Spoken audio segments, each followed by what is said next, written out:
This is an MP's office, but I'm not here to speak to them. I want to ask if you can name your local MP, and do you know what they do? Here's everything you need to know. Glaswegians are represented by 6 members of UK Parliament based in Westminster, London. That's Martin Rhodes, Gordon McKee, John Grady, Patricia Ferguson, Maureen Burke and Dr Zubir Ahmed.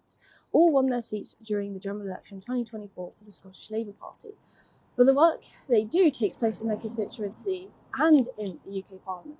For example, in their constituency, they have conversations with a range of stakeholders like local businesses, schools, hospitals or job centres to see how services are running.